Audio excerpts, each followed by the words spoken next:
When I first saw the email from my lawyer, I thought it was a mistake. I stared at the words on the screen, not fully understanding what was happening. My inheritance, something that had been promised to me by my late grandmother, was gone. The property she left to me had been sold without my knowledge. And the worst part was, it was sold by my own family. My hands shook as I scrolled down the email, reading the details. I had always been close to my family, and I trusted them. But now it felt like a betrayal so deep that it twisted something inside of me. They had been plotting behind my back, and I had no idea. Not a single clue. They never even bothered to tell me, to ask me about it. They just went ahead and made their decisions, as though I didn't exist in their plans at all. It all started a few months ago, when I received a call from my father. He was his usual self, calm, controlled, and ever the voice of reason in our family. He told me there were some small adjustments being made to the estate. I didn't question it at the time. I trusted him. He always knew best, or so I thought. The house, the one that had belonged to my grandmother, was the only thing I had left of her. She had been my rock, the person who had always supported me, even when my parents didn't understand me. But now the house was gone, sold off to some unknown buyer. I couldn't fathom why my father would do such a thing without telling me, without even mentioning it to me. It wasn't like him, or maybe it was. Maybe I just didn't see the signs. I started digging. The more I looked, the more I found. I discovered that my parents had been discussing the sale for months. They'd had meetings with lawyers, consulted financial advisors, and all without ever telling me. My father, the man who had always prided himself on being transparent, had kept me completely in the dark. Worse, my brother, he had been part of it too. He'd never once mentioned any of this to me. We used to be close, or at least I thought we were. But now I realized that everything we had ever shared was built on lies. Every conversation, every family gathering, it had all been a front. They were planning to sell the house and pocket the money, and I had no idea. I should have suspected something when they started acting differently. They were all so careful, so calm. It was as if they were hiding something big. Then, I received a message from my uncle. I hadn't spoken to him in years, not since he and my parents had a falling out. He wasn't exactly a fan of my family, and I could never quite understand why. But this time, he reached out to me with something I could never have expected. "Grace," he wrote, "you need to see this." Attached to the message was a video, shaky and poorly filmed, but the voices were crystal clear. It was my mother and father sitting at the kitchen table in their house, laughing at me. I watched in disbelief as my father, the man who had always been my protector, agreed with my mother's cold words. "She doesn't deserve anything," my mother's voice dripped with disdain. "She's always been too busy with her career. Let her fend for herself." And my brother, oh, he was the worst of them all. "Yeah, why should we help her? She never helps us," he said with a smirk. My heart sank as I listened to them talk about me as though I was just an afterthought, a burden to them. The very people who had promised me that they would always be there for me were the ones who had taken everything from me. The video was only the beginning. My uncle sent me more evidence the next day. Screenshots from a family group chat that I had been intentionally excluded from. The messages were full of complaints, and worse, plans. They had been plotting against me for months. "She doesn't need it," my father had said in the chat, referring to the property. "Let's just sell it and split the money," my brother chimed in, agreeing with the passive-aggressive remark about how I never helped with the family business, never cared to get involved. The betrayal was overwhelming. But I had something they didn't expect. Proof. Proof that they had been lying to me, and I wasn't going to let them get away with it. I had all the evidence I needed. I went through the paperwork, through every document that had anything to do with the house. It was all there, the signatures, the dates. My family had made the deal behind my back. They had sold what was rightfully mine. I sat in my living room, staring at the documents, my mind racing. I couldn't believe this was happening, but I wasn't about to let them get away with it. Not without a fight. The house may have been gone, but they didn't know that I had something even more powerful, something they never thought I would find. A clause in the will. It was buried deep in the legal language, something they had overlooked. It gave me the right to claim the property back if it was sold without my consent.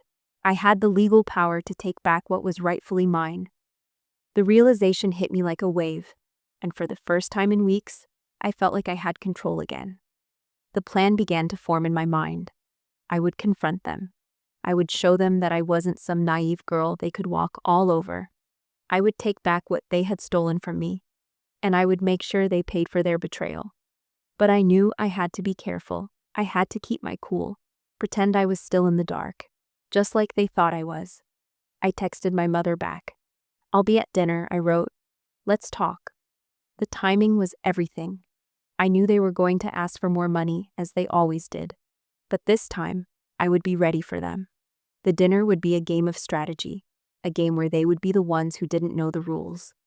That night, I arrived at their house, just as I always had. The familiar smell of my mother's lasagna filled the air, but it no longer felt comforting. Instead, it felt like a lie. My family was sitting at the table, acting like nothing was wrong. My father, always the calm one, greeted me with a forced smile. "Grace, sweetheart, it's so good to have you here." My brother sat next to him, his usual smug grin plastered on his face. They looked at me as though I was still the same naive girl they had always controlled. I could see it in their eyes. They thought they had won, but they hadn't. Not yet. They still didn't know that I had everything I needed to turn the tables on them. We sat down to dinner, and as always, they started with their usual small talk, trying to seem innocent. But I could see through it. I could feel the tension in the air. They were preparing their pitch, rehearsing their lines. And then, as expected, my mother dropped the bomb.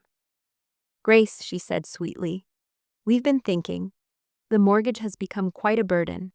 Would you be able to help a little more? You've been doing so well in your career."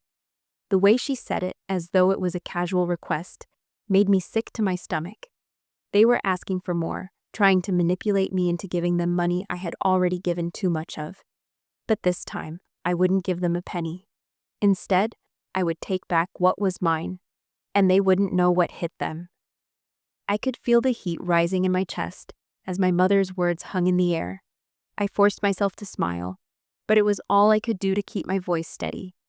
"I'll think about it," I replied, my tone neutral. I didn't want them to suspect anything just yet. I wasn't going to give in to their guilt trips this time. My father gave a slight nod, as if expecting that answer, and my brother smirked, clearly thinking he'd caught me in a moment of weakness. I could see them plotting in their heads, already imagining me handing over money without question. But the joke was on them. I wasn't going to hand over anything, not even $1. Dinner went on, the small talk about the family business and my supposed lack of involvement filling the air. It was all so predictable.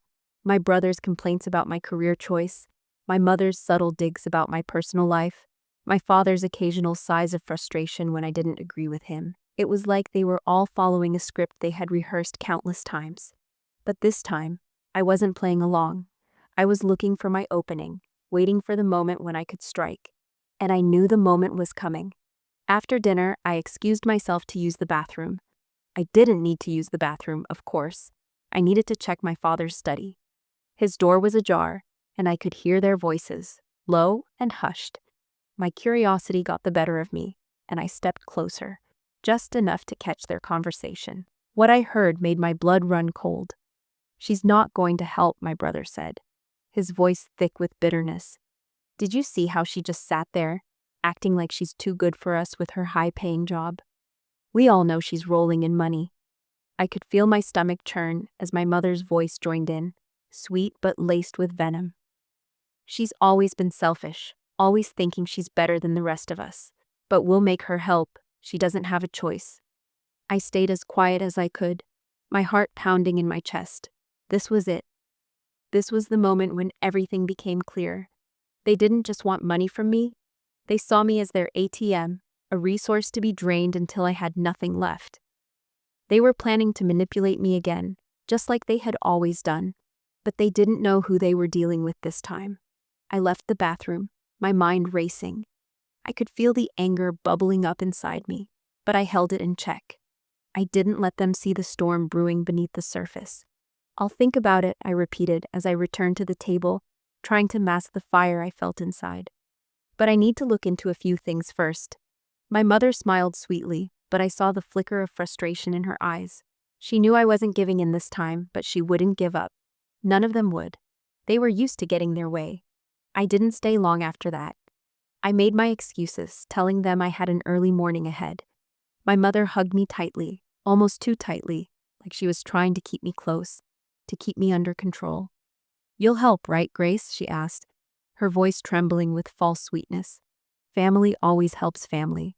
I smiled back, keeping my face calm. "Of course, Mom," I said, the words tasting bitter in my mouth. Family always comes first. But the moment I stepped outside, the smile faded. I felt the weight of everything that had happened, everything that was still to come. I had seen the truth in their eyes. And now I knew what I had to do. The house was no longer just a piece of property. It was a symbol of everything they had taken from me, everything they had used me for over the years. They thought they could control me. They thought they could manipulate me into giving them more, just like I always had. But they were wrong. This time, I wasn't going to play by their rules. The next few days were a blur. I spent most of my time preparing. I consulted with my lawyer, going over every detail of the sale, every legal document. I knew exactly what I needed to do. My family thought they had outsmarted me, but they didn't realize that I had been playing the game all along. The inheritance was mine, and I wasn't going to let them take it from me. The legal loopholes, the clauses in the documents, everything was in my favor. I had everything I needed to take control. I set the trap carefully, waiting for the moment when they would slip up. I knew they would. They were so used to getting what they wanted without consequence. But this time, I would make sure they faced the consequences of their actions. They wouldn't just lose the property, they would lose everything they thought they had over me. They were going to learn the hard way that I wasn't the weak, naive sister they had always taken advantage of. This time, I was going to be the one in control, and I would make sure they never forgot it. The day came and my family called, as I knew they would. "Grace," my mother's voice was sweet, almost too sweet. "We really need to talk about the house. The situation is urgent." They didn't know it, but their time had run out. I took a deep breath, my heart pounding, and I replied calmly, "I'll be right over." This was it, the moment I had been waiting for. I was going to take back what was mine, and I was going to make sure they paid for what they had done. I walked into my parents' house, feeling a strange calm wash over me. The familiar smell of my mother's cooking greeted me, but it didn't comfort me like it used to. This time, it felt more like a reminder of everything I had lost, everything they had taken from me. My family was already gathered at the dining table, sitting in their usual spots, their faces carefully composed. It was like nothing had changed. But I knew better now. They thought I was still the same gullible daughter who would bend over backward to keep them happy, to keep the peace. They had no idea what was about to happen. My mother gave me a warm hug, holding me just a little too tight, like she was trying to squeeze some kind of control over me. "So glad you could make it, Grace," she said, her voice coated in sweetness that I knew all too well. My brother, sitting next to her, flashed his usual arrogant grin. He had no idea that everything was about to come crashing down. "Nice to see you, sis," he said, his tone dripping with mock politeness. I just nodded, keeping my smile tight. We sat down, and for a few minutes, it was the same old routine. Small talk, polite exchanges, and their usual attempts to make me feel guilty about not being involved in the family business. But I could see it in their eyes. They were ready to launch into their plea for more money. My mother was already priming her act, the "we're family, you should help us" routine. It was predictable, but I didn't care anymore. I was done playing along. Finally, after the prelude, my mother cleared her throat. "Grace," she began, her voice softer now, almost pleading. "We've been talking, and we really need your help. The mortgage has become too much for us. Your father's business is struggling, and we thought, well, maybe you could help more. You know, with the house and everything." I kept my face neutral, not letting any emotion slip through. "What do you mean by more?" I asked, my voice steady. I could feel their eyes on me, waiting for me to cave in like I always had. But this time, they didn't know I was already 2 steps ahead. My father spoke up next, his voice laced with that all-too-familiar tone of authority he always used when he thought I'd need to listen to him. "We know things aren't easy for you, Grace," he said, his eyes softening just a bit. "But we've always been here for you, haven't we? Now it's your turn to help. We're family, and family sticks together." I could feel the familiar knot in my stomach, but this time it wasn't because I felt guilty. It was because I knew the truth. I had been helping them all along, without them ever knowing. All these years, I had quietly supported them, kept them afloat, and they thought I was the one they had to take care of. But now, the tables had turned, and I was the one holding all the cards. "Actually," I said, leaning forward, "I've been helping. For years."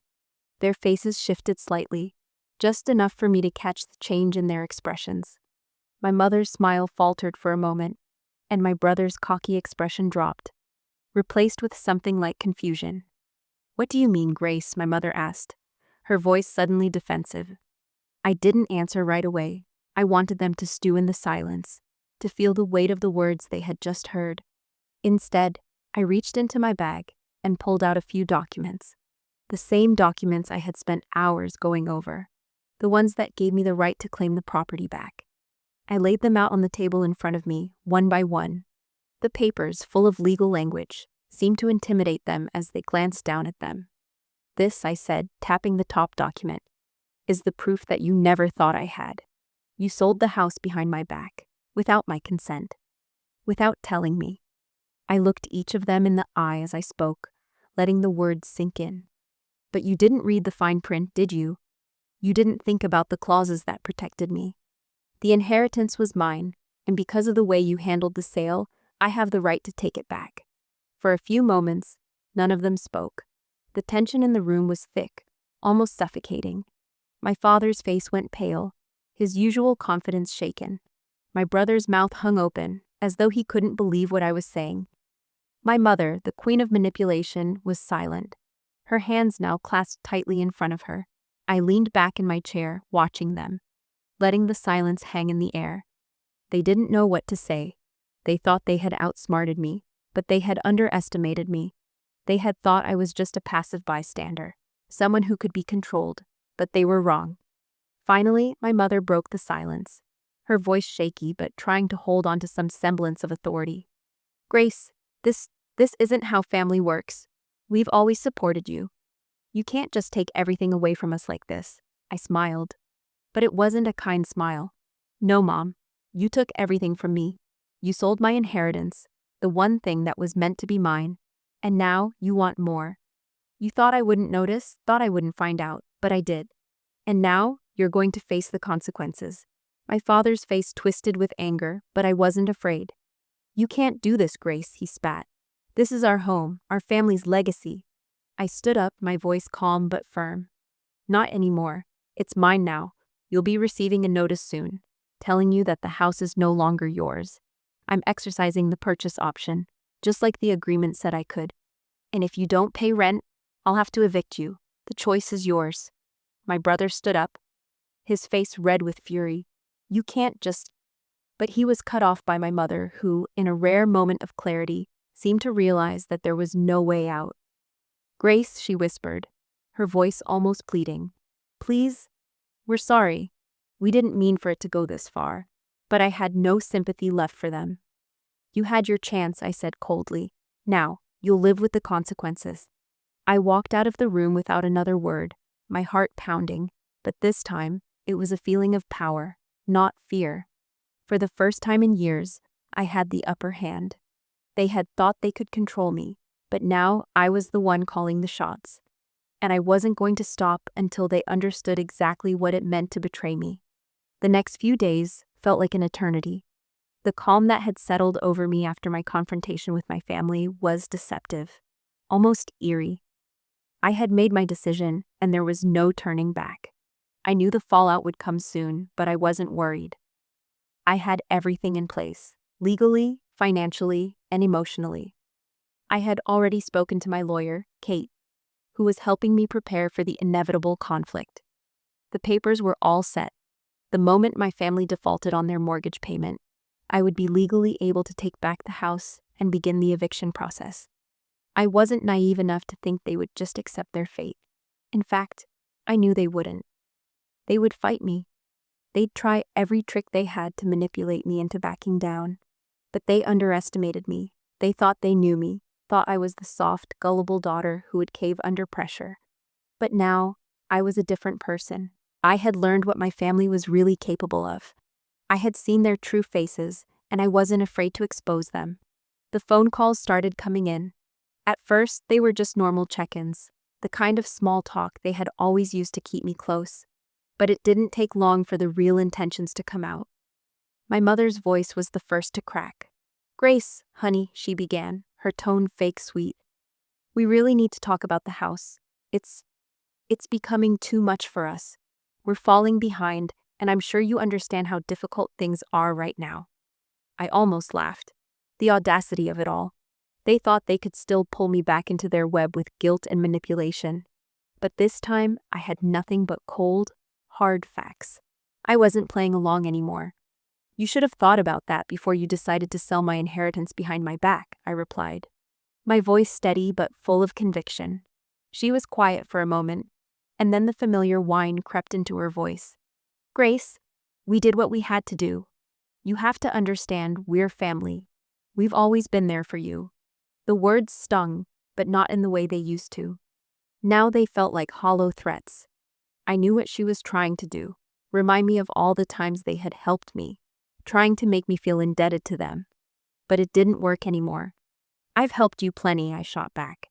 "I've been paying the mortgage for years without you ever knowing. Don't act like you've done anything for me." Silence hung in the air before she spoke again, this time with a new edge in her voice. "You think you're so clever, don't you, Grace?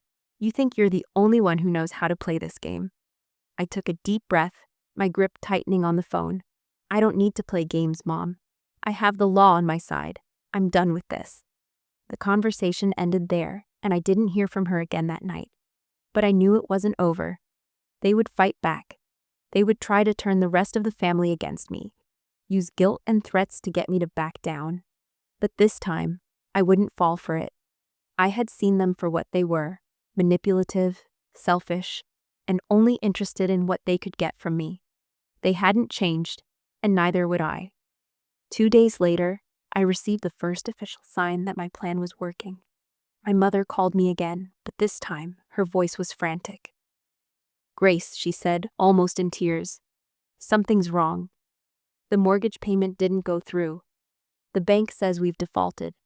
What's going on?" I could feel the satisfaction creeping up inside me, but I kept my voice calm and steady.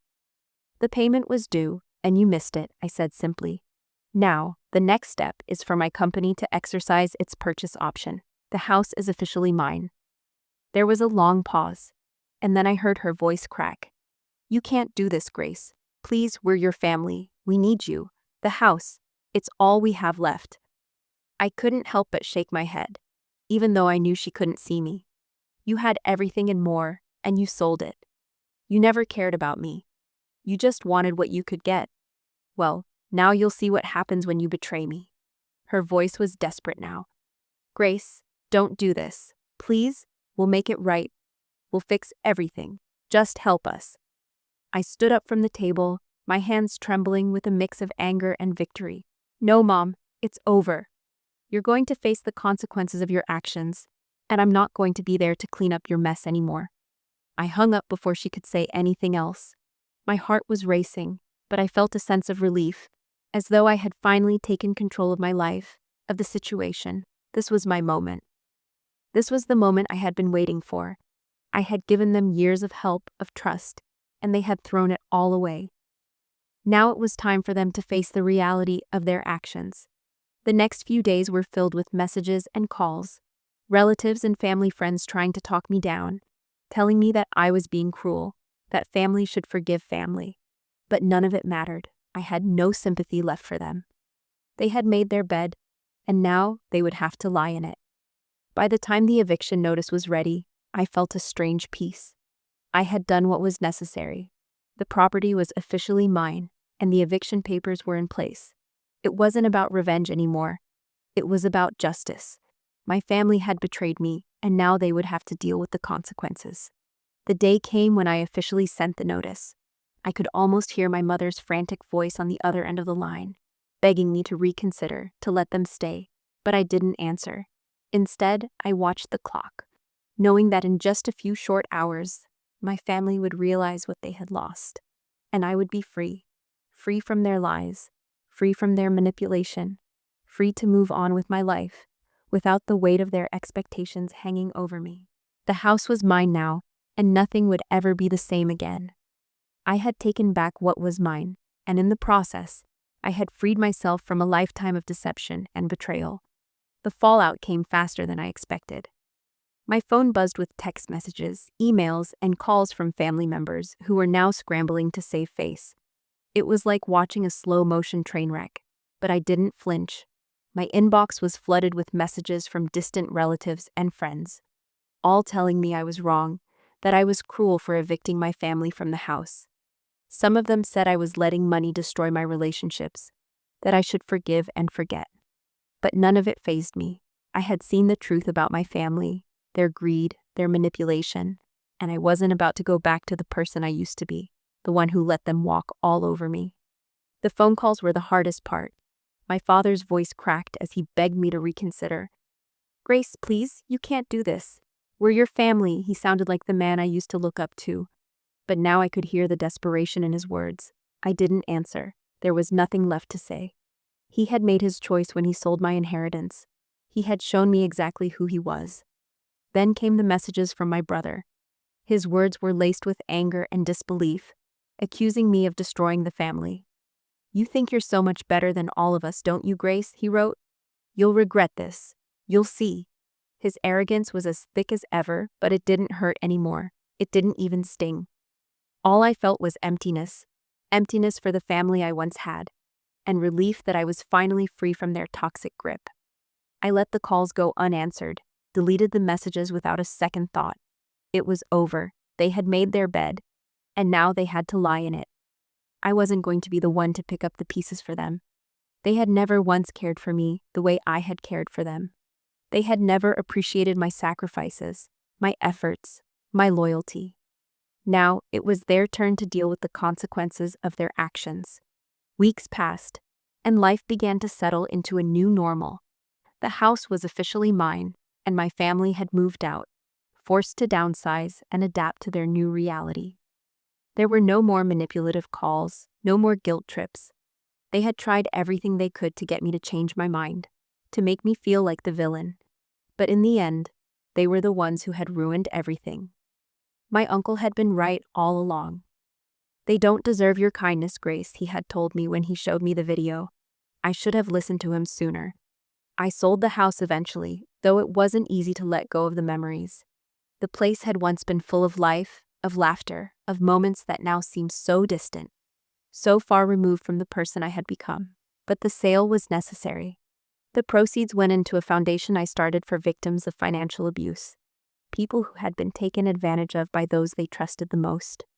I poured everything I had into that cause, knowing it would help others who had been in situations similar to mine.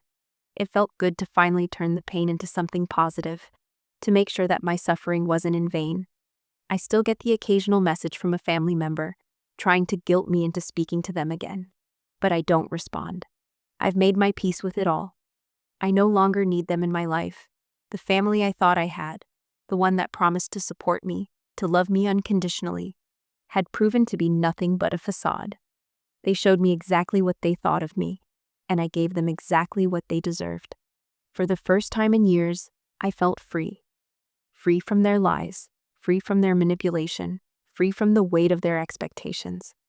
I had learned the hard way that sometimes the best thing you can do for yourself is walk away from people who only bring you pain. And now, I was finally walking towards a future where I could truly be myself. Strong, independent, and in control of my own life. And that was more than enough for me.